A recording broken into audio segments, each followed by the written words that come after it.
Hello and welcome to your Excellent Health Service TV, where we're joined by nutrition expert Nicola Zanetti, who's going to discuss a subject that interests most of us, prevention of wrinkles. How are you today, Nicola? I'm doing very, very well. How are you? I'm very well, but I want to know the secret formula to looking young. But the first question is, why do we get wrinkles? Okay, basically it's two reasons. The first one, as we get older, we have less production of collagen, which is a very, very important protein for our skin. And as we get less collagen starts to collapse. And as it collapses, it basically makes like the wrinkle. And the second reason is like, we have less collagen, we also have less water to be held inside basically the skin. So the appearance looks less like plumper, less nice, and then you end up like looking like slightly older. That's basically the reason behind wrinkles. But then there's clearly a purpose behind this as well. That maybe the body is designed to show how old the person is, i.e. the wrinkles are there for a purpose. So if you're 10, 20, 30, 40, you can normally tell how old somebody is by the state of their skin. And maybe we've evolved like that. Yeah, I think like nature gave us like this way of determining someone's age, which is natural. But you know what, like I think in 2017 many people don't want to accept that, and so the idea would be, what can you do from the inside? I don't particularly work on the outside. There is full of like dermatologists or people that are better than I am on the external part. But my goal would be, what can I do from the inside to actually help somebody whose goal is to actually look younger for a longer period of time? So I don't judge the person. It's like, if you want, this is what you should do to actually be able to do it in an easier way. Right, and as one would expect with anything related to health, most of these things involve cutting down on things you enjoy. Yeah. Or not doing something, or doing things which aren't so pleasant, like not sunbathing, for instance. Yeah, basically the issue with that is, so sunbathing is really, really important for two reasons. The first one, vitamin D, basically the production of vitamin D is crucial for the health of your bones, but also for the health of your immune system. So definitely, like staying in the sun is important. But that said, being in the sun too much can produce something called free radicals, and these free radicals can do like a lot of negative things, including damaging the skin. And the more you damage the skin, the more the skin is going to look like older, which is something again that we are trying to prevent with this like interview. Right, and the other thing is, I mean, which maybe is related to the behavioral side, the other thing is that we have a choice in our behavior, but we don't have really a choice in our genes, and some people are lucky or unlucky in terms of the wrinkles they have. Yeah, okay. When it comes to genetic, there is not that much that we can do. That said, I'm not a person that likes to give up. So I'm like, you know what, okay, how about we do the best that we can with the genetics that we have? As an example, I've been spending like 9 years of my life going to the gym, and I never bulk up in the way I wanted. That said, it was not a reason for me to stop going by having an not supported genetics, let's put it in that way. And the same thing will go here. Yes, maybe your genetics will make you look older, but you can still do your best to actually get to your goal. So I don't think genetic will be like an excuse, even if it's true some people are less advantaged in that. All right. Well, you're a nutritional expert. Diet clearly very important. What are the obvious things to do? So basically, I would say the two most important things, as we were discussing before, so the two challenges that we have is like the first one, a lot of antioxidants, because they're going to fight against the free radicals that we naturally get as we age and as we expose ourselves to the elements.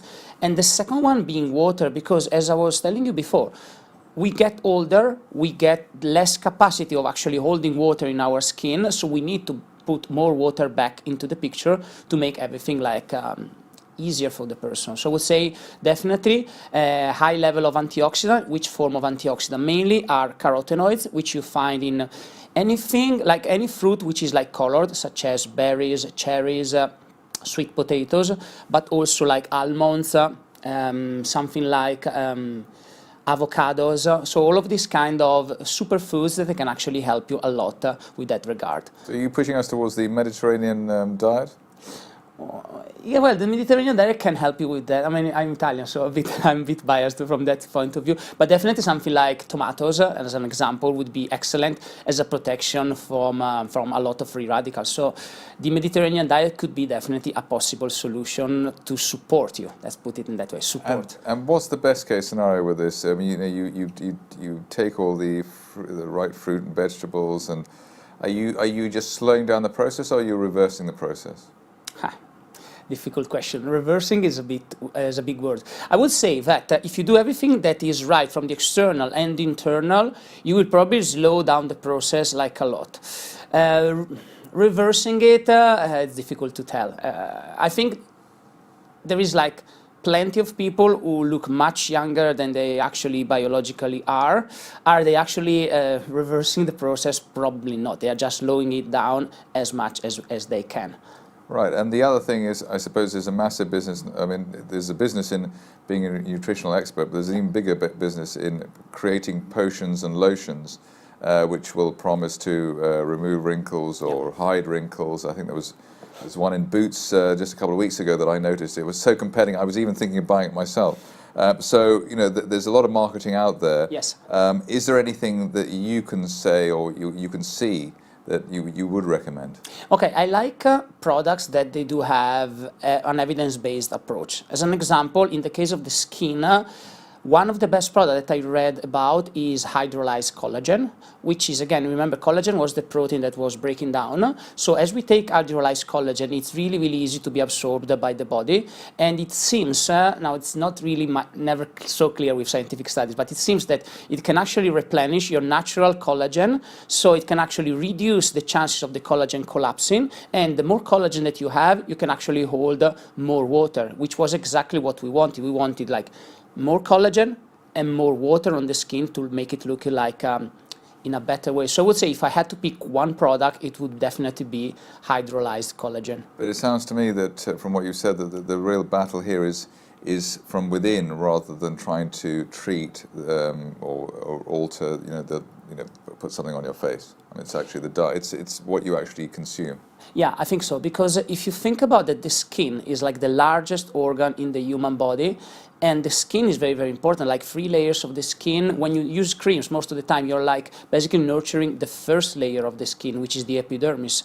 But the main damage is done like in the dermis and under there. So I would say that it's a combined approach, but if you do not take good care of the internal part of your body, I think the battle against aging, it's not going to be easy.